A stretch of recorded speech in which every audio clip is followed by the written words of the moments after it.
तो इस वक्त की बड़ी खबर आपको बता दें, सीडीएस ने पाकिस्तान का पर्दाफाश किया है। शांग्रीला डायलॉग में पाकिस्तान का ये पर्दाफाश किया गया है। सीडीएस ने कहा है कि हमने कई बार दोस्ती का हाथ बढ़ाया, पाकिस्तान से हर बार धोखा ही मिला। अब हम बिना रणनीति के काम नहीं कर रहे। सीडीएस ने ये पाकिस्तान का किस तरह से पर्दाफाश किया, ये तमाम बातें उन्होंने कही है और कहा है कि हम ऐसे ही नहीं रणनीति से आगे बढ़े। तो वैश्विक मंच पर सीडीएस ने किस तरह से पाकिस्तान को यहां बेनकाब किया है, ये तमाम बातें यहां पर सीडीएस के द्वारा जो कही गई हैं आपको बता दें। सीडीएस ने कहा है कि हमने कई बार दोस्ती का हाथ पाकिस्तान के सामने बढ़ाया, पाकिस्तान से हर बार हमको धोखा ही मिला। अब हम बिना रणनीति के काम नहीं कर रहे, हम ऐसे ही नहीं रणनीति से आगे बढ़े हैं।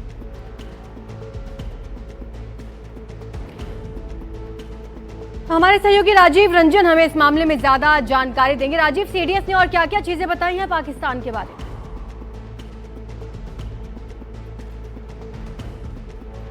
तो भारत ने हमेशा दोस्ती का हाथ बढ़ाया है, पाकिस्तान के लिए मदद की बात की है, लेकिन हर बार पाकिस्तान की ओर से हमें बीच में छुरा ही हो पा गया है।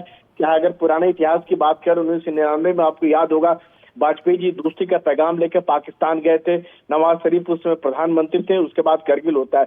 इसी तरह 2004 की अगर बात करें तो प्रधानमंत्री अफगानिस्तान गए हुए थे और उस दौरान नवाज शरीफ का निमंत्रण मिलता है और उसके बाद फिर उनसे मिलने के लिए जाते हैं। तो उसके बाद 2014 की बात है। तो लगातार जिस तरह से पाकिस्तान जो है, लगातार हम अच्छे से पहल कर रहे हैं, चाहे सिंधु जल समझौता, चाहे दूसरे और भी मुद्दे की बात करें, लेकिन पाकिस्तान लगातार जो छद्म आतंकवाद जिसको कर सकते हैं, छद्म तौर पर जिसको कर सकते हैं, वो आतंकवाद का सहारा ले रहा है।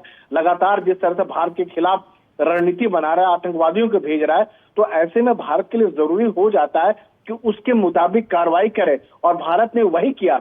ऑपरेशन सिंदूर में भी अगर बात करें तो 22 अप्रैल को पहलगाम में होता है, पहलगाम में आतंकी हमला होता है। भारत ने पाकिस्तान को 15 दिन का कह सकते हैं समय दिया, लेकिन पाकिस्तान ने उन आतंकियों के खिलाफ कुछ नहीं किया। जब भारत ने उन आतंकियों के खिलाफ 9 आतंकी कैंपों पर जो हमला किया, यह मैसेज देते हुए कि हम उन आतंकियों को टारगेट कर रहे हैं जो भारत के खिलाफ आतंकवाद के में हिस्सा लेते हैं, उन भारत के खिलाफ साजिश लगाते हैं। और उसके बाद पाकिस्तान को कहा गया कि आप इसे दूरी बनाइए, आप इसे अलग रहिए, लेकिन उसके बावजूद पाकिस्तान नहीं मानता है, भारत के खिलाफ कार्रवाई करता है। तब जाके भारत जो है कह सकते हैं कि जवाबी कार्रवाई करता है। और पाकिस्तान के रनवे की बात कर लीजिए, जहाज की बात कर लीजिए। बिल्कुल राजीव, और बड़ी बात यह है कि जिस बैठक में जिस दौरान ये बात कही है सीडीएस ने, उस दौरान पाकिस्तान का प्रतिनिधि भी वहां पर मौजूद था। 2 टूक शब्दों में उन्होंने अपनी पूरी बात रखी है। शुक्रिया आपका इस तमाम जानकारी के लिए। तो सीडीएस ने पाकिस्तान का पर्दाफाश किया। आपको बता दें कि एक डायलॉग को संबोधित कर रहे थे, इस दौरान वहां पर कई देशों के प्रतिनिधि मौजूद थे, पाकिस्तान के प्रतिनिधि भी थे वहां पर। जिस वक्त सीडीएस ने यह कहा कि हमने कई बार पाकिस्तान को चेताया, लेकिन पाकिस्तान नहीं माना, आतंकियों का साथ देता रहा। हमने रिश्ते सुधारने के कई डिप्लोमेटिक प्रयास भी किए। पीएम मोदी ने शपथ ग्रहण में नवाज शरीफ को भी बुलाया, इस बात का भी जिक्र उन्होंने किया, लेकिन पाकिस्तान सुधरा नहीं। पीएम मोदी ने 2014 में शपथ ग्रहण में उन्हें बुलाया था। डिप्लोमेसी हमेशा 2 वे होती है, 1 वे नहीं होती, ये भी सीडीएस ने कहा।